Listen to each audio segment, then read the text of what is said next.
So our class just went out to DQ, which is Dairy Queens, and I got this mini-sized McFlurry, well, basically the equivalent. And as you can see, it's not exactly gigantic. It cost me $681. Well, talk about the hallmark of late stage capitalism. Like, like I know this is very much uh uh a monopoly. Is it a monopoly that DQ has that they feel the need to make it so much more expensive than the McFlurry, which if you choose the snack size, it's like $5 with tax. And I think it just has more value when you eat it, otherwise it'll turn to liquid.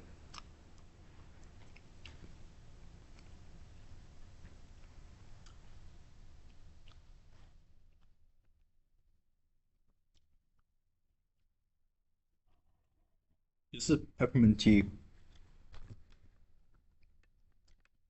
I got it from the chemistry room. Anyway,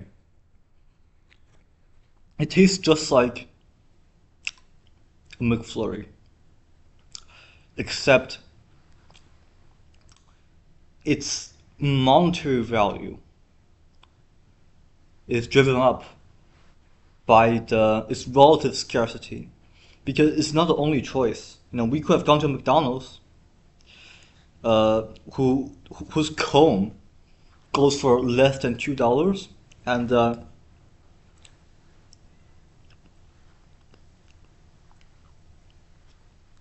Dairy Queen cones, well, they says like $5. So how could this happen? I suspect that they run off like our entire schools, like all the pupils. They go to that one Dairy Queens, right? Which is not even that good. There's like 5 homeless people lying outside when we went there like 5 minutes ago. The problem is that I think it transformed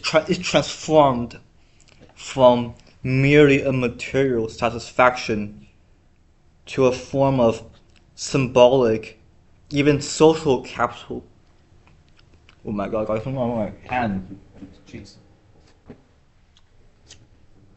So Pierre Bourdieu, the French sociologist, he kind of expanded on Marx's definition of capital, right? Marx was very much into using the monetary currency, which is the universal solvent, because it's very fluid, right? It's very frictionless, and but he often failed to captivate on the more complex part of the human nature that are often irrational when looked at from a purely economic perspective. So why would I buy a ridiculously overpriced $6.81 mini Blizzard, which is basically a McFlurry, that is the same quality but more expensive, instead of purchasing the McFlurry that is the same quality but is more rational given its lower monetary value? Oh my god, it's turning to liquid. So hot these days.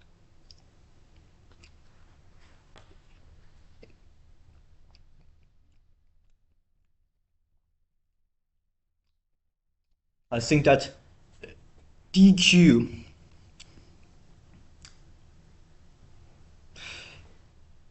is not necessarily a prison, but I would say it's definitely like a habitus.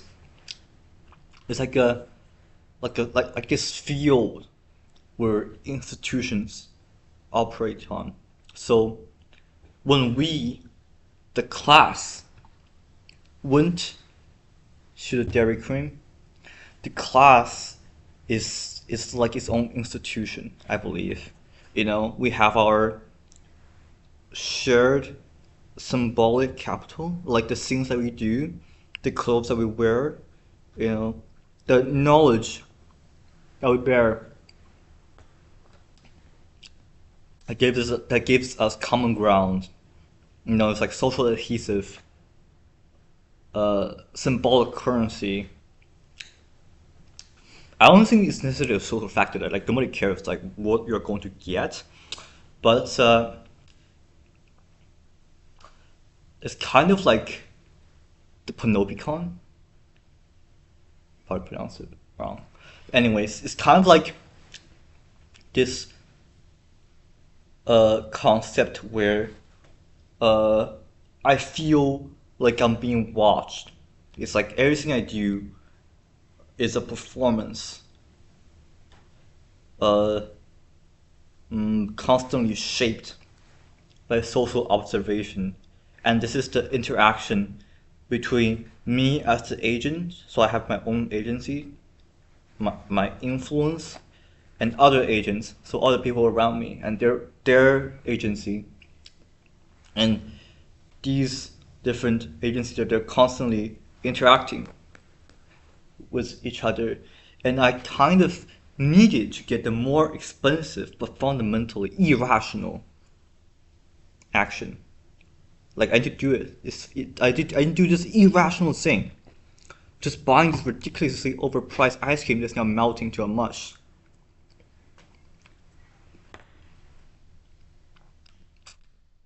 Not for my own material satisfaction. You know, if we look at it from a rational actor's perspective, like purely economic, I would have simply went to the McDonald's that's a little bit further down and got one for much cheaper.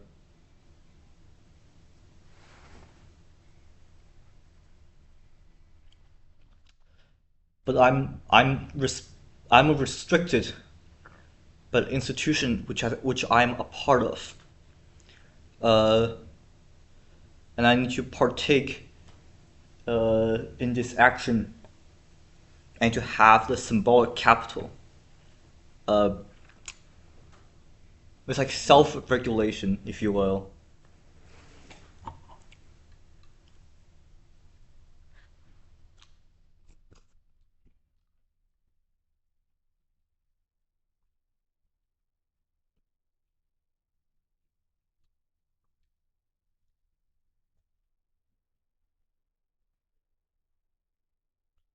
But you know, my ego is not threatened, and I will not be bankrupt if I purchase this economically irrational ice cream from Dairy Queens. Like it will not harm my social standing in like a tangible way. Like nobody's going to say, "Oh my God, Andy, I can't believe you chose the most economically rational solution, which is going to McDonald's. Instead, you went to Dairy Queen, which is a hallmark of late stage Western capitalism."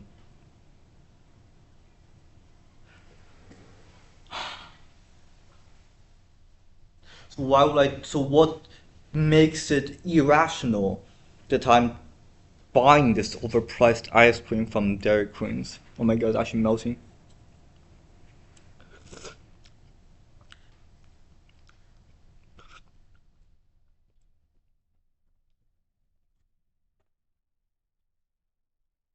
I think from an evolutionary perspective,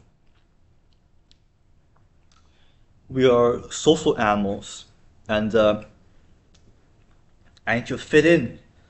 I have to fit into this powerful institution.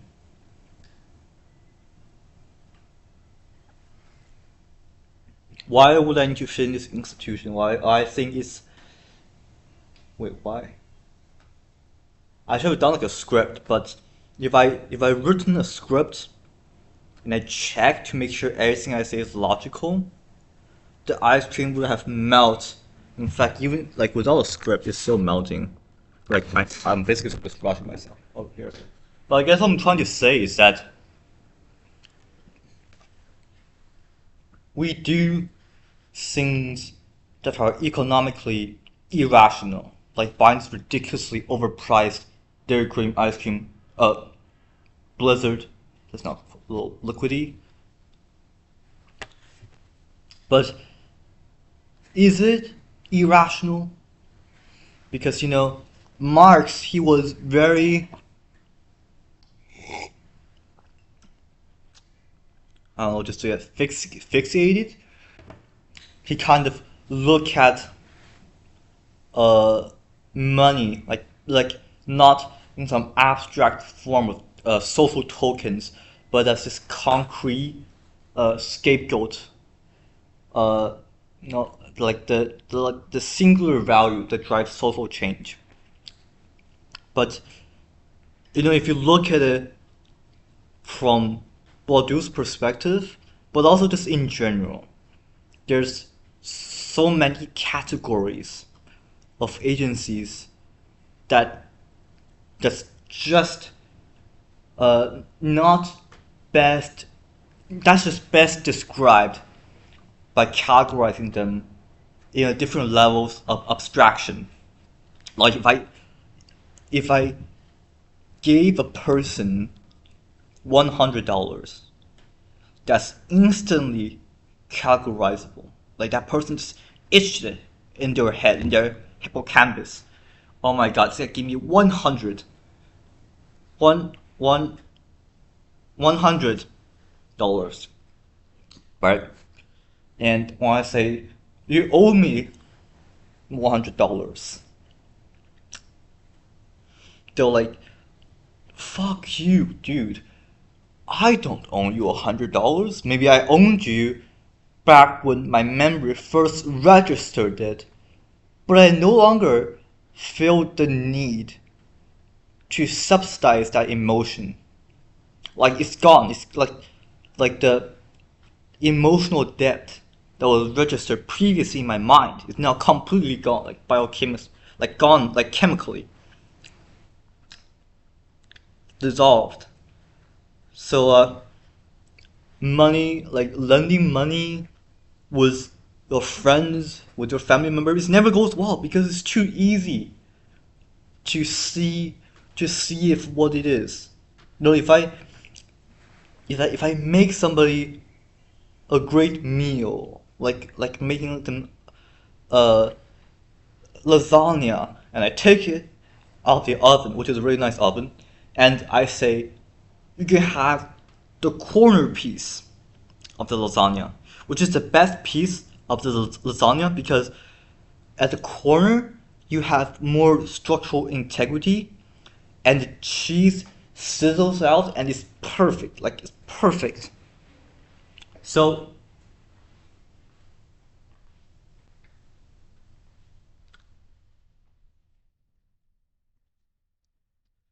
money is seen as the cause of all evil, not because it is uh, somehow like a virus or that it is contagious, but that it is transparent.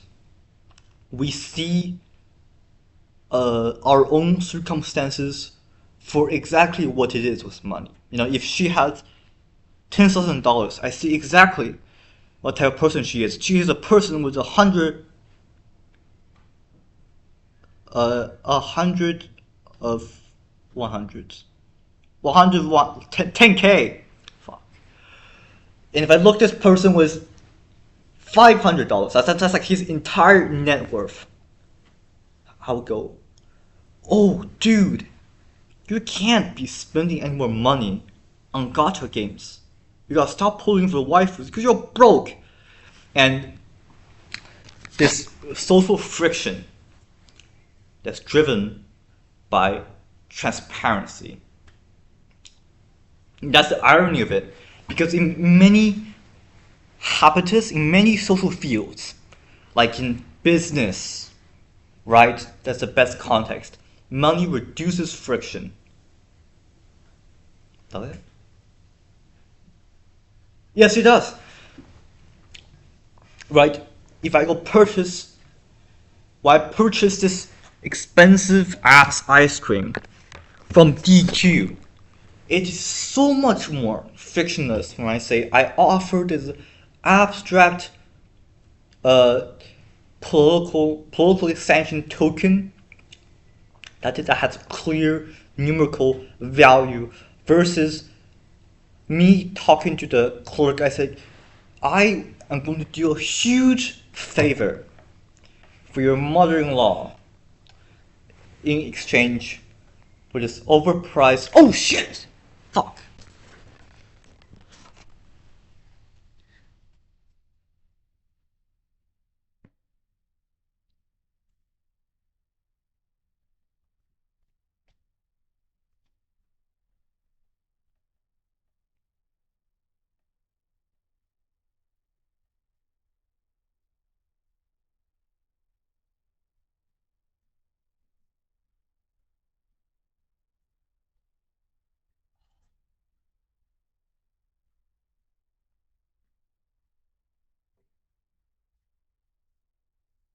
Anyway, what I was saying.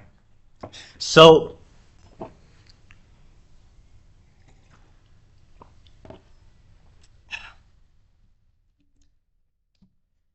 money is like a solvent, right? It's a universal solvent. Uh, in some fields, it creates a frictionless interaction, right? So it's so much easier and so much more nice if I were to purchase this ridiculously overpriced Blizzard at 681 than to try to use other mediums of capital, like other mediums of agency, like emotional favors or like violence or sexual attractions, right? Those are way too complicated and uh, not probably not legal. So again, money. What was I even saying?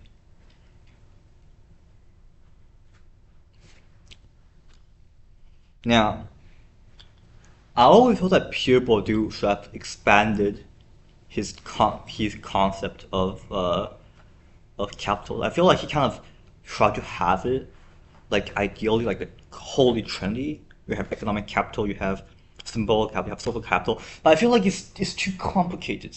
I feel like agency, the capacity to influence, should not be categorized as like in a very abstract manner because it's about abstract. It's about the nature of abstractions, right? You can't talk about money with, you can't talk about capital with too much abstract words when you're already trying to describe the nature of abstraction itself. What about just categorizing it, right? You know, you have paper money, like currencies, which has the least abstract of all. It's a universal solvent, right? If I ask my mother-in-law, which I don't have because I'm not married, my hypothetical mother-in-law, I say, can I have $500? Can I go buy a gaming console? Which is actually not enough because Sony they increased the price on the PS5. It's going to it's not going to work out. Okay, Steam OS is going to destroy them. Anyway,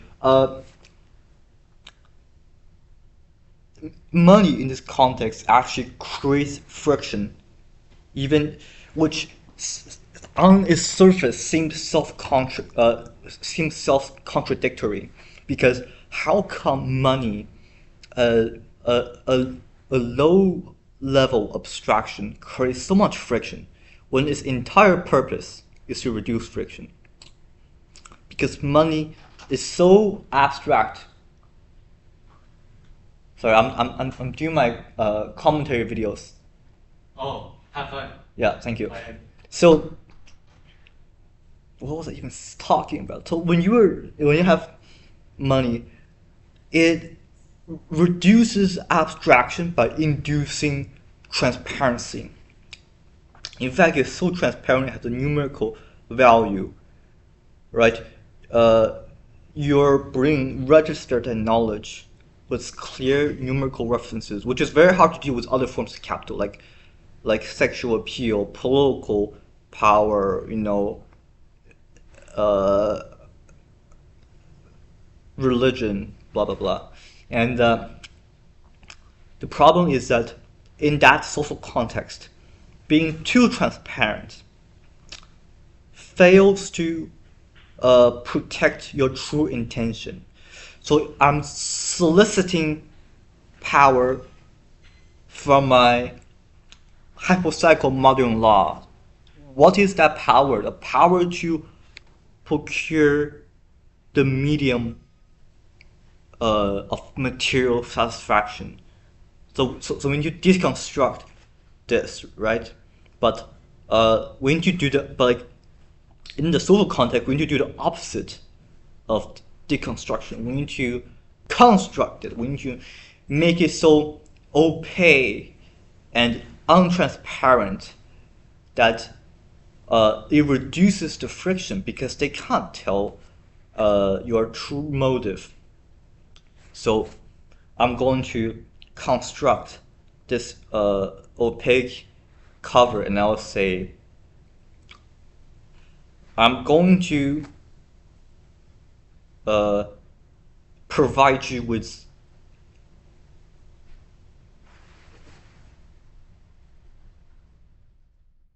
I'm actually not thinking at all. I'm not I didn't take my ADHD meds, so like my mind is about something else.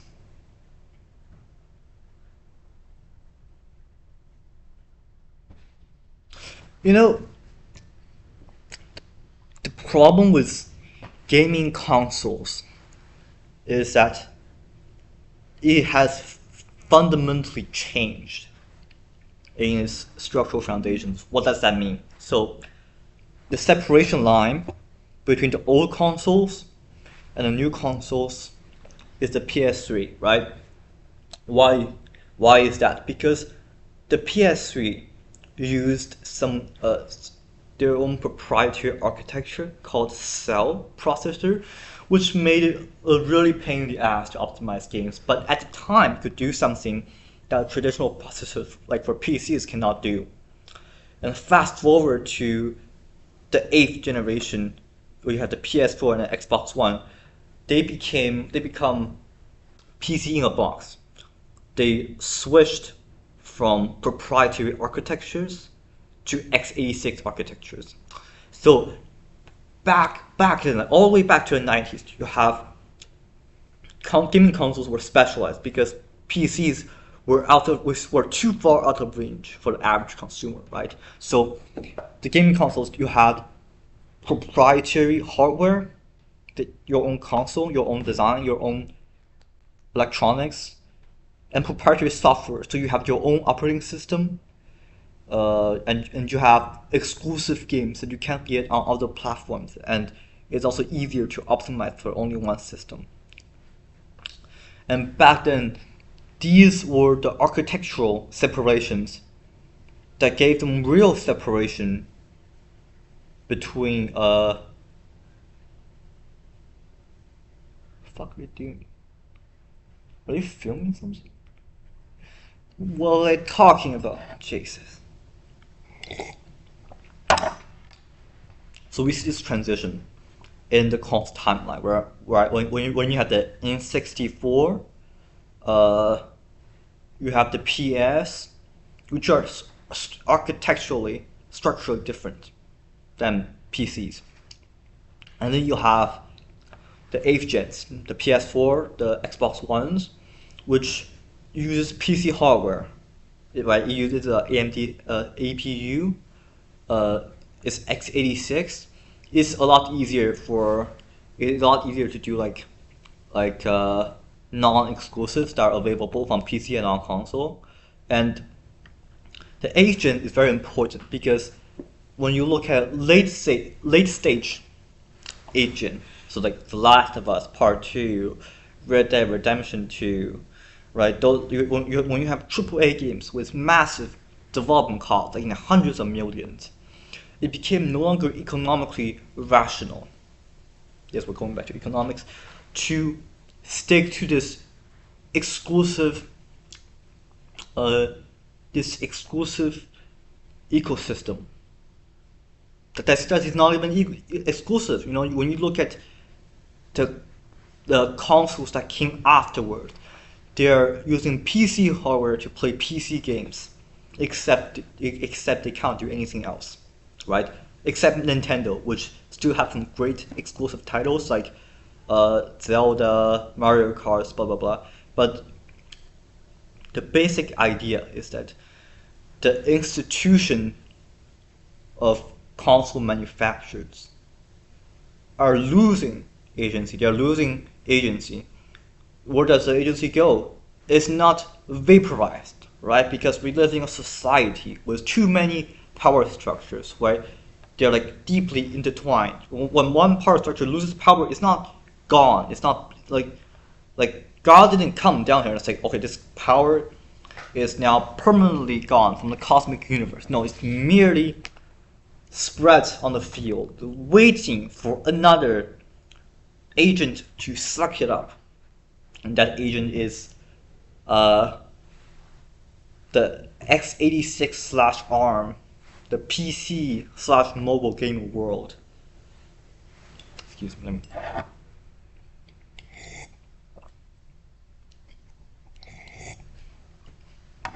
So why the console war? Well, if they're all the same, right? Console is not a life necessity. If you threw away my Xbox, my PS5 tomorrow into the mush, and I lose my all my games, which there are some really good ones, it will be traumatic, but hardly, because it's not a life essential, right? It's not money. You're not burning money. Money is too literal, right? It's too transparent. If you throw away $1,000 of my money, I can register that information precisely. That's $1,000. But if you threw away a complex machinery like the PS5, it's going to take time for me to process that information. I need to perceive the abstraction of that information. Well, what is it to me? What is its current market value? Or do I have any sentiment to that object? Does that object have any power on me? Like, do I have capital in the institution of the Sony corporate empire? Do I desperately need to throw capital in r/PS5 on Reddit? Right, so we see this comparison that money is transparent because it enables us to quickly perceive, register, and categorize information. But the problem is that when we affect things with our agency, not abstracting it creates friction. Even though the nature of money is frictionless, it often creates friction because they're like two separate things, right? If I run for the Senate in New York, even though I'm not even a New Yorker, they're going to say, "Oh my God, fucking carpetbagger. But if I became the first gentleman of Arkansas, and then the first gentleman of the United States,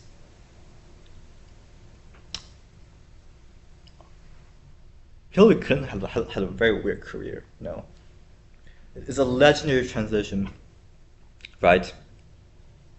And you look at it, the reason why politics is so weird because people are unable to perceive too many layers of abstraction.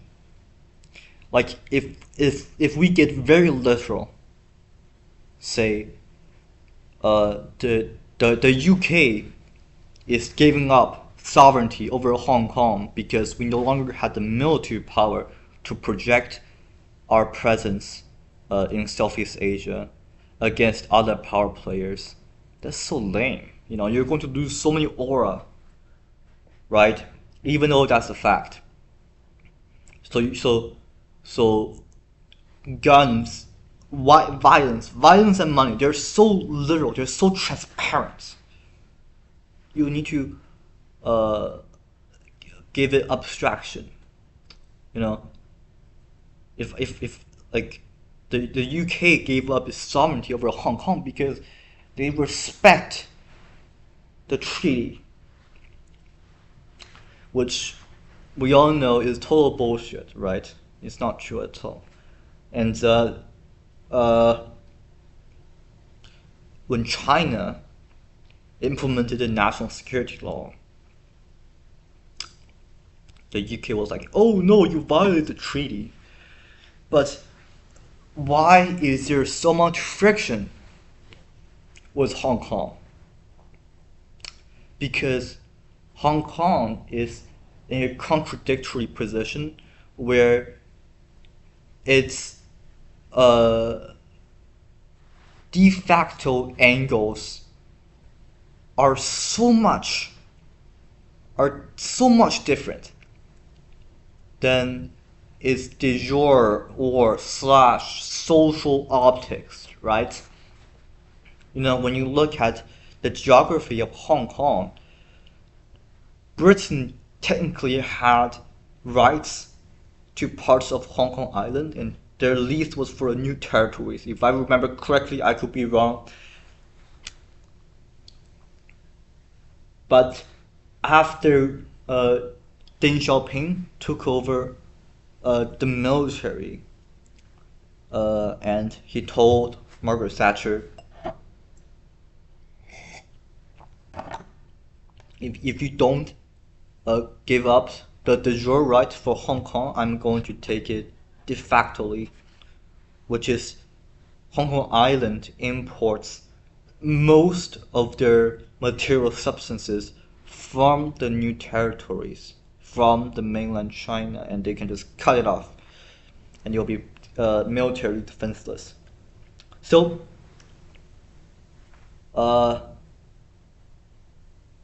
imagine this scenario. Imagine China is not big at all. Imagine China as a country that only has 5 million people, or 5 or 6 million people, like in Singapore. And instead of being right above Hong Kong is now a tiny little rock, all the way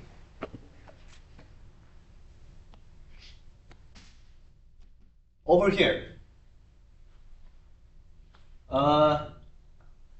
Between Brazil and Africa, very far away.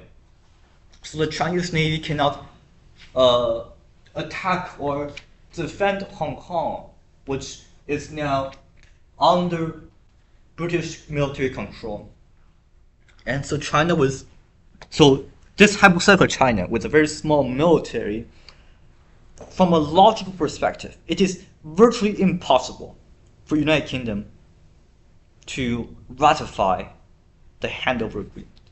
They'll say, we need to preserve their right to democracy. We need to preserve their human rights.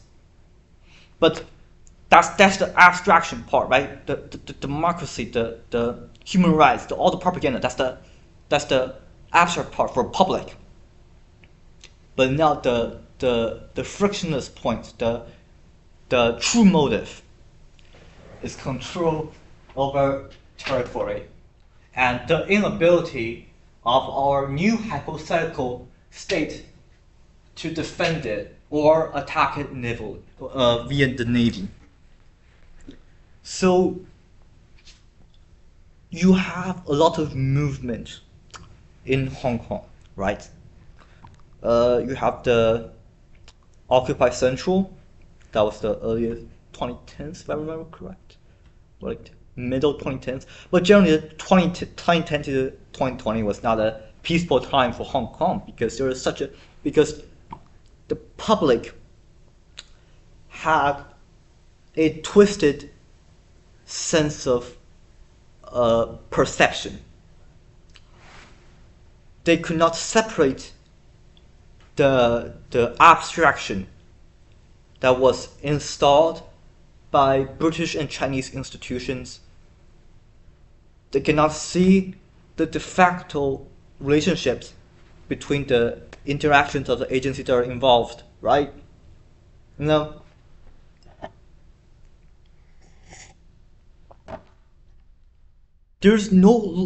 Under no logical circumstances can China ever concede anything on Hong Kong, because they control it militarily, they control it de facto, right? No country on earth can invade and control Hong Kong as a territory because it's under the administration of the PRC government and the PLA.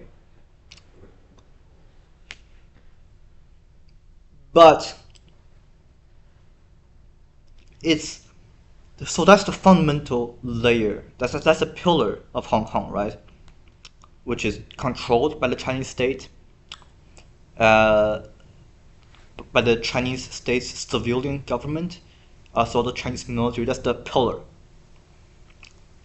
Why don't everybody agree? Because there's so many layers of abstraction, a layer upon it to create friction, right? You have if you're the UK, the only logical solution to this is to hit it on abstraction. Hit it with abstraction. Where's your human rights? Where's your democracy? I have democracy. United Kingdom has been democratic since a very, very long time. Well, they have the Prime Minister. Of course, Hong Kong never had democracy. But to be fair, it's really complicated, you know. Hong Kong was never democratic under Britain because all countries are structurally imperialist. How can you give a colony democracy?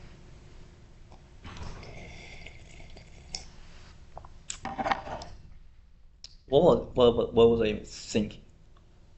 Anyway, this blizzard has now completely melted.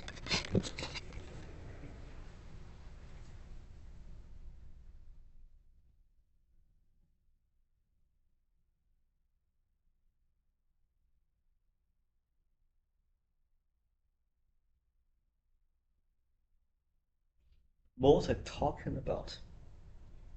Anyway, I think the steam machine is going to be a flop. How come? Hear me out. When you have the Ramageddon, which is the air bubble, why the bubble? Because the profits, they could not justify the profits that they're banking on AI. I need to spend $500 billion on AI. I need to spend 10 trillion, 100 billion, a bunch of numbers. I need to super all the GPUs on the market so I can have my AI. Why? Because the hype is very abstract thing. I'm building a frontier for humanity. Now that's a hype that's very hard to pinpoint down the very numerical value. Why don't they just say that AI has economic value because they can't justify it. It's ridiculous. It's not economically worthwhile not to say that AI is worthwhile, but to say that for the amount that they're spending, they're getting nowhere that directly correlated increases in monetary profits. If I ask them, if you see, if like the investors ask Microsoft, they say, "Oh, I love Copilot," you know, don't care about them calling you Microsoft as long as it brings the money. Numerical, how many dollars have we made per dollars we invested in Copilot? Well, they can't say that. They need to say what? They need to put abstraction over the factual situation. They need to put abstraction on it to say, oh, this is going to increase productivity so much. Even though cloud is deleted, that even though cloud is a different thing. Just imagine the future. And it's very politically effective because when you repeat one abstract concept over time, like harmony, mutually contingent. Well, I don't even know what that means.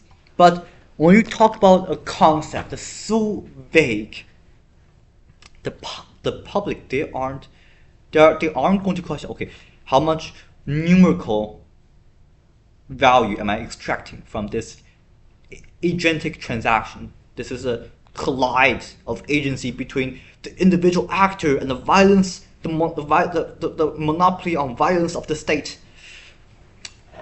Well, they aren't going to tell you that, right? Because the social contract is not a parallel contract.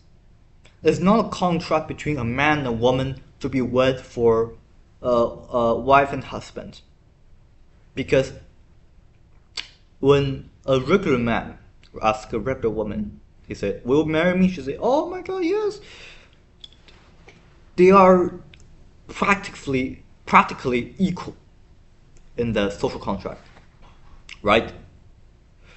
If they divorce and they go to a civil court, judge isn't going to say, "Oh my God, you can't go to court for this.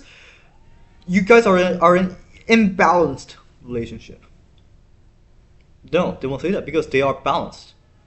It's a man, it's a woman. They're both humans.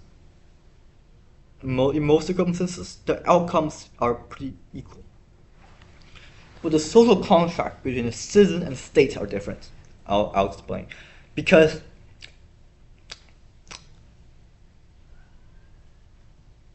you would think for a contract to be legally ratifiable, it has to be done voluntarily. If I sell you this Blizzard, which has completely melted, and I sell it to you, I say, I'm going to charge you $8 and $6.81. And you say, "Oh my God, yes, I want it with my soul. I'm going to pay you out of my legally sourced universal solvent that correlates to a numerical value of 6.81 of that entity. I'll give it to you for this, very clean, and no favors for your mother-in-law." It's not the same with the social contract. The social contract is not the same, right? The state has monopoly of violence over its people. It's not an equal relationship. The state is like up there. We are like the average citizen, like up there. So when a citizen says, "I don't want to pay taxes," the state can say, "Okay, the taxes paid first. They pay for the infrastructure that you all use. It pays for the military. protection of the law. So the state isn't stealing. It's called a social contract. It's a mutual agreement. That's the great way of abstraction. Good abstraction, because it clouds their judgment.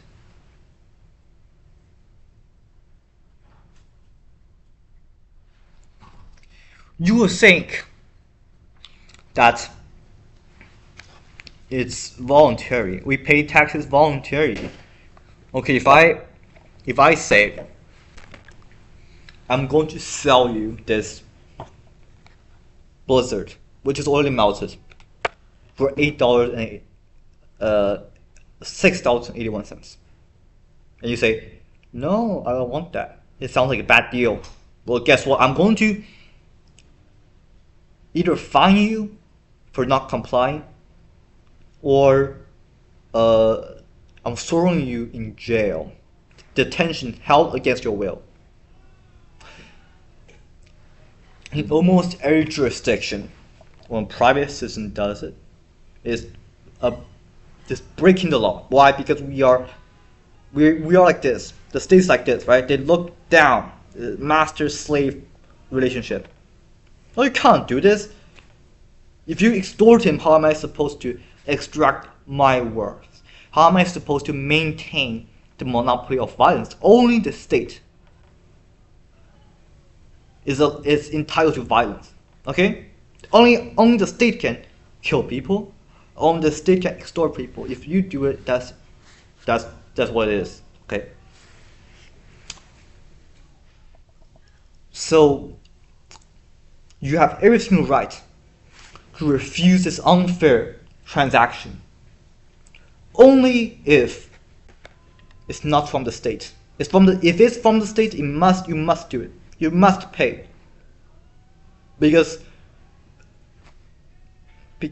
let's get real, you have the right to not suffer from the violence of other individuals. Are you still recording? I'm fucking. I'm talking about the violence of the state. You want to hear? After like 40 minutes? Yes. Okay, have fun. So, under the monopoly of violence, right, where the state needs to have the violence capital to first maintain legitimacy, second, silence dissenters, third, maintain order, increase productivity. Boom! I don't think they have a class here. We can still use this room. So you have every right to demand. Say, I'm not going to suffer from this man's illegal threat of violence. Perfect. Arrest that man right there. Officer, arrest him. With one exception. If it's the state that's doing it, you must do it. Because the state protects you from violence. Who's theirs? I sound so edgy right now.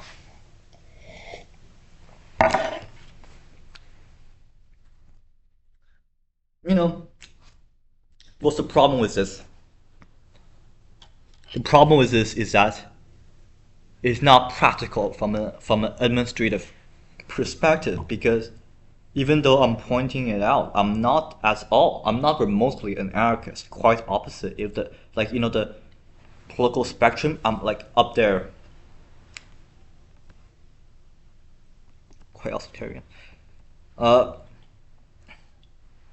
So why does politics require abstraction instead of just being frictionless?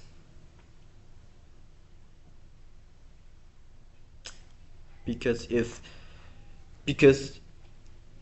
the state cannot afford, it's not practical for a state to point out the underlying motives, right?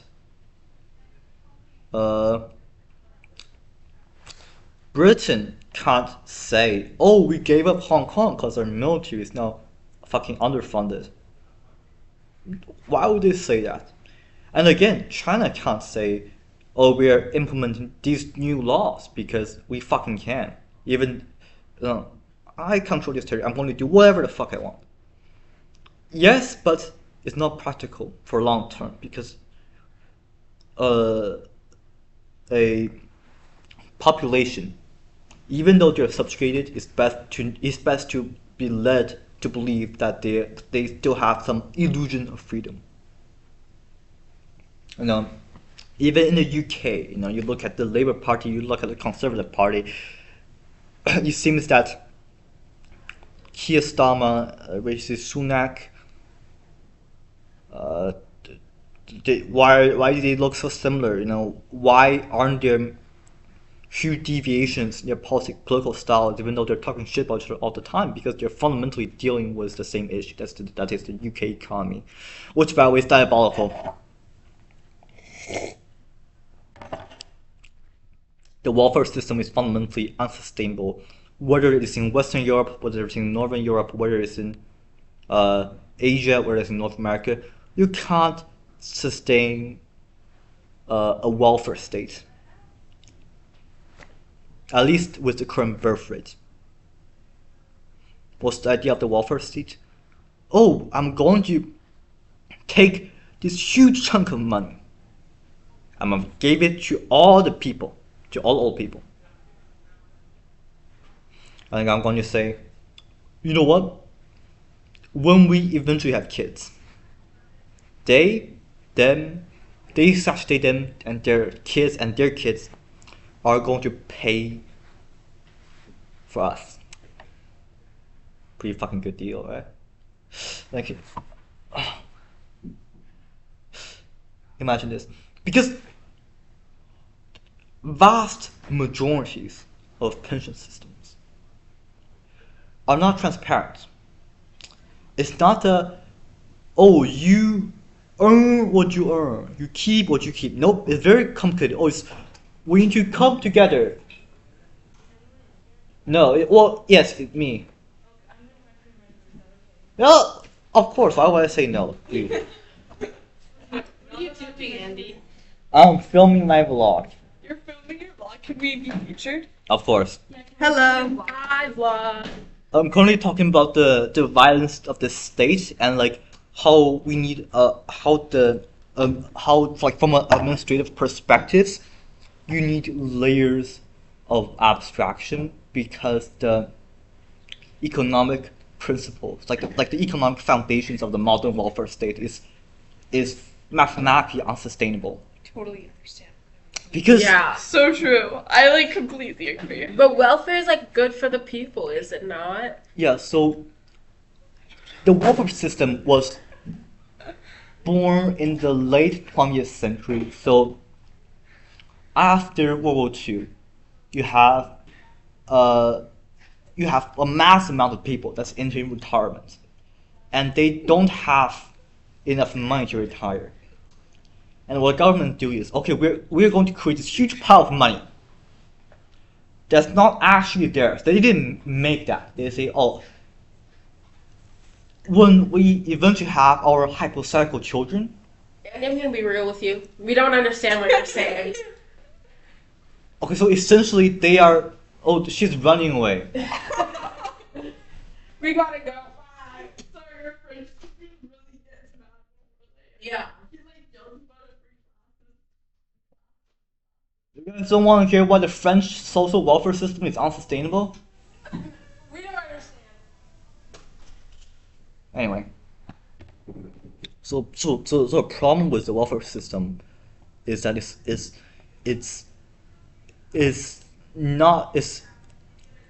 a loan, right? It's not real money. The power of the money, they're not it's not a system where I store my money and the government looks after for it. It's where the government forcibly, with the violent monopoly of violence, they take that chunk of money away from me, then they pay it to the old people, and they say, hopefully, you are going to Number one, have sex. Number two, have unprotected sex. Number three, have children. Number four, raise a child. Number five, hopefully the economy is good enough that your child can have a job. And now your child can also have sex. Unprotected sex. Kids, raise them, find a job. And they hopefully can pay for your retirement. That's pretty fucked up. You know, economics is not my favorite subject. Me, myself, I prefer much more abstracted field of humanities like philosophy, politics, etc. But I can totally appreciate some good old math in econ. I'm not even good at math.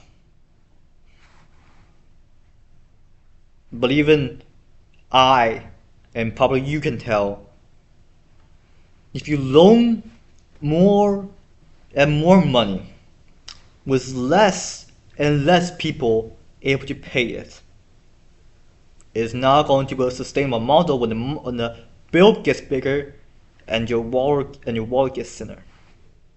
And the wallet is held against your will because you have the violence of the state.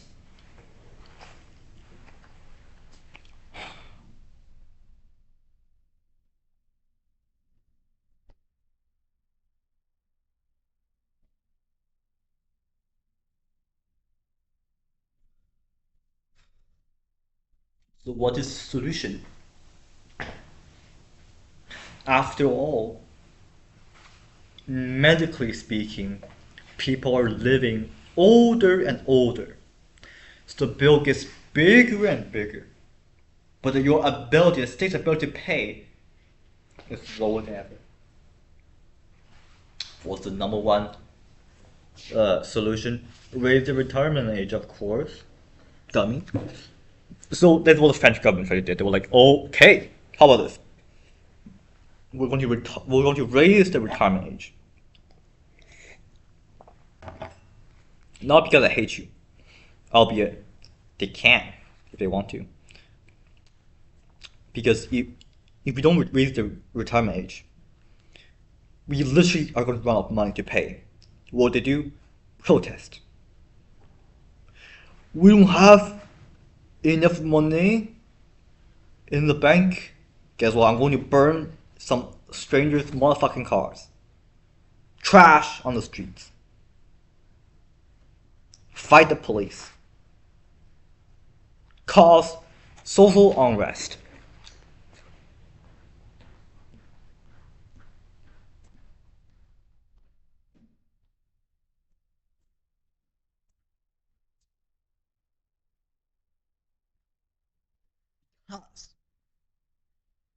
Because I think that's a central argument.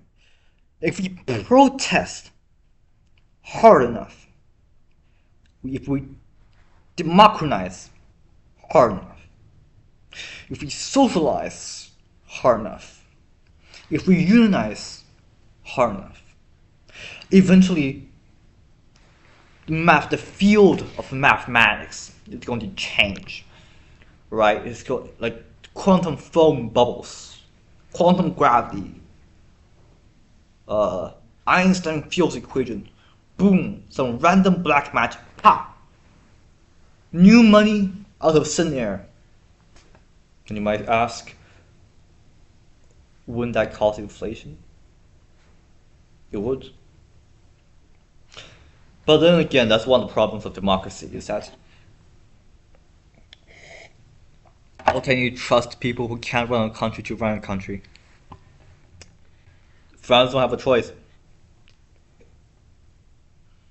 So France is faced with a very difficult choice.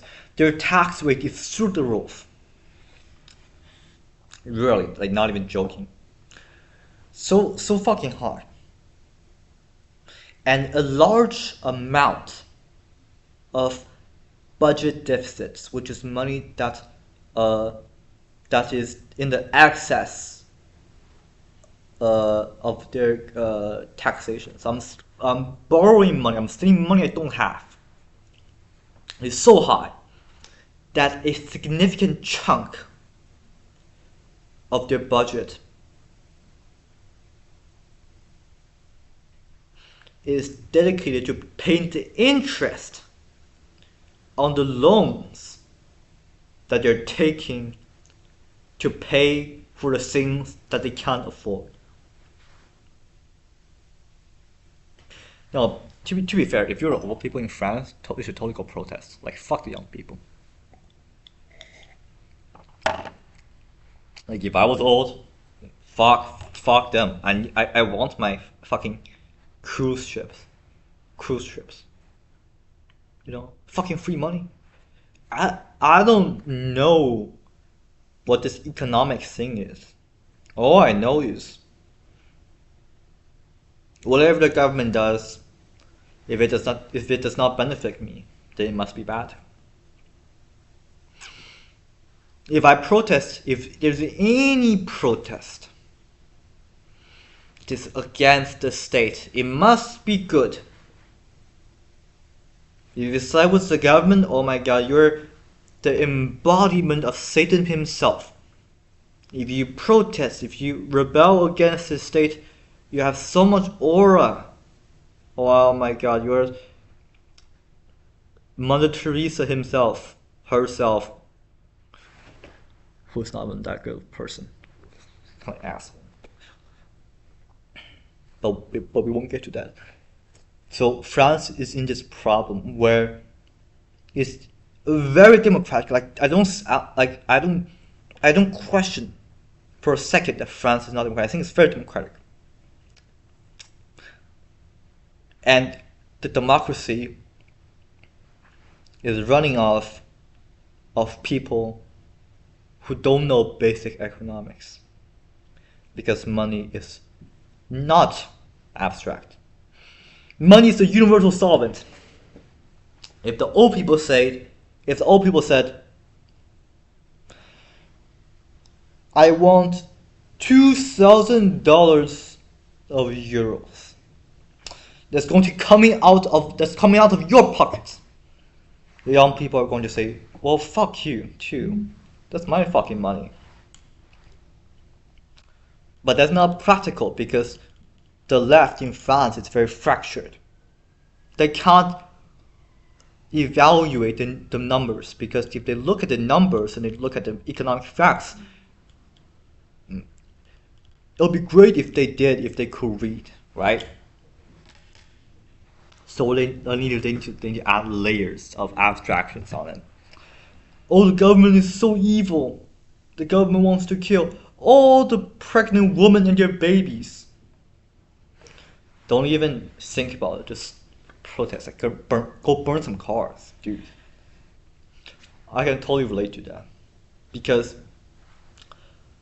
the left, the French left, is having a really great strategy where they pitch uninformed public as a monolithic front. They present it as a monolithic front. So it's impossible for the French government to budge from their demands, to move from their demands. But economically speaking, they're not a monolith, right? The left is far from monolith. Even you look at Marx, you look at the history of regimes that are inspired by Marx, inspired by Lenin. You know that even the greatest communist socialist states cannot outrun basic economics. They cannot outrun Econ 101, right? Maybe they can decide what Poli Sci 400 should be, but they can't decide what Econ 101 is.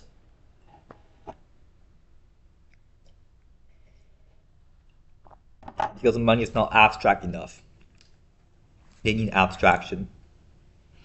You know, how sad would it be if you look at everybody and you actually can see how much money they have?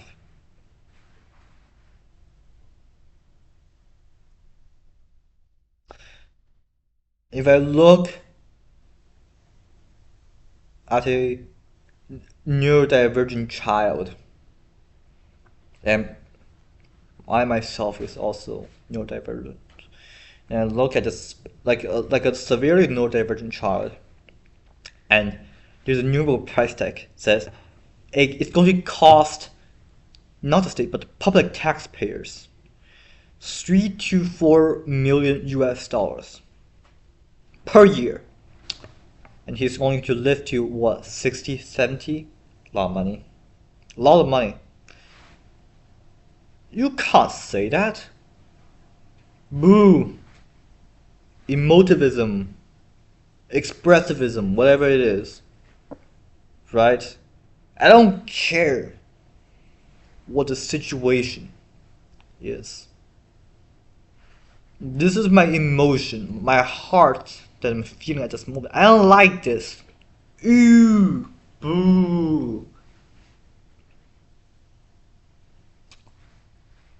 So like that's why austerity cuts are so difficult, because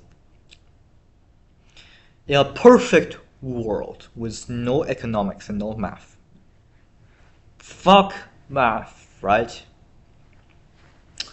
We should be able to just calmly go on the street, burn some cars, and say, if the government don't provide free care, free medical care for every single disabled person on the entire planet, I'm going to revolt. I'm going to burn George's car. I'm going to burn Mark from plumbing. I'm going to burn his car. Crazy. There's no tea left. There's like a little slip. This is a tragedy, really, being disabled.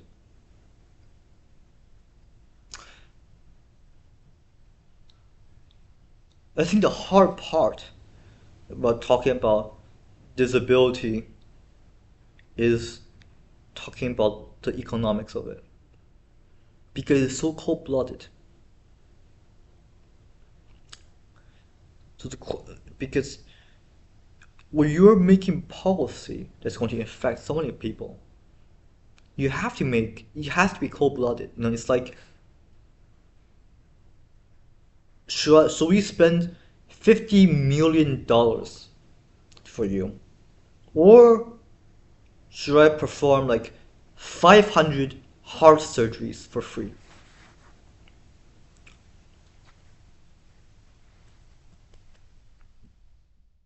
Provided me, the disabled person, is not going to produce remotely enough tax payment. So I'm on life support. My heart is strung by a tube into the wallets of other taxpayers. And I look down my wallet. Bang!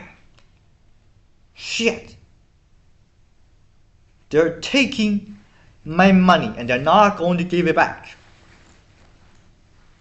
What can I do now? Well, I don't think it's a Freudian concept, but you know, it's so sad, because I want them to not suffer. I want them to have a good life. But even the strongest soldier of idealism cannot outrun basic economics. And I fucking hate economics, by the way. It's so crazy because it's true. So, you know, when we talk about the suffering of disabled people, we don't ever say, "Oh, I'm so sorry for how much money you're going to spend," because it leads to difficult topics. It leads to you pulling off the layers of abstraction. Don't pull it off. Don't pull it. Put it slowly back on. Layers of abstraction. Put it back on.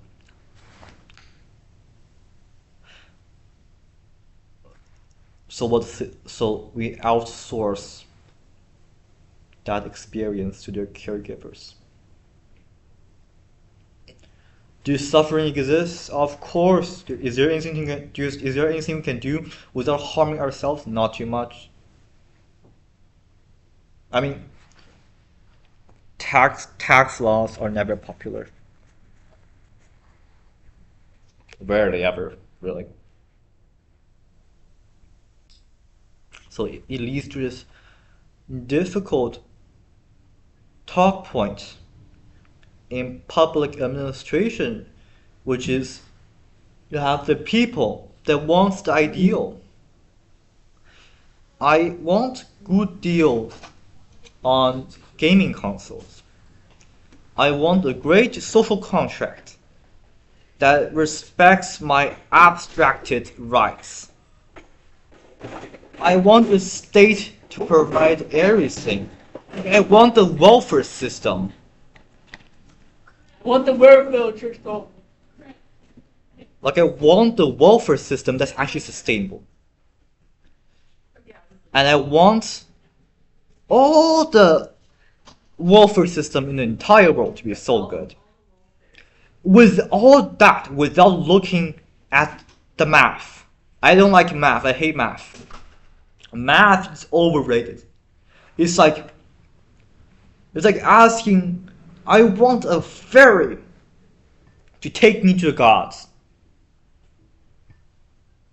Is that possible? I don't care. My inner emotions right now is boiling. Oh my goodness.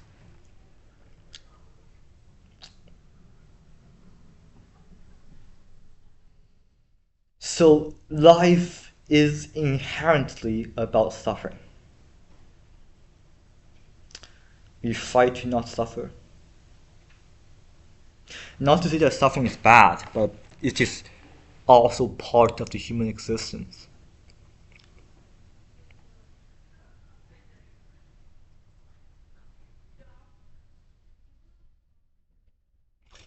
We hate taxes not because we like rich people, but because we hope that one day we will be one of them, free from food insecurities, free from your battery is running low. Yeah, free from a bad computer battery, like those kind of stuff. And then I can talk about abstract shit like philanthropy, like art, avant-garde, private space tourism, right? But if there's one thing that Marx got right, that economics is the prerequisite to social development. Not entirely true, but really like the bare foundations. You have the layers of abstraction, and this is the bare foundations. Cold blood econ. Ugh, shit. What time is it? 2:25? Jesus, I have no laptop battery. Sorry, guys.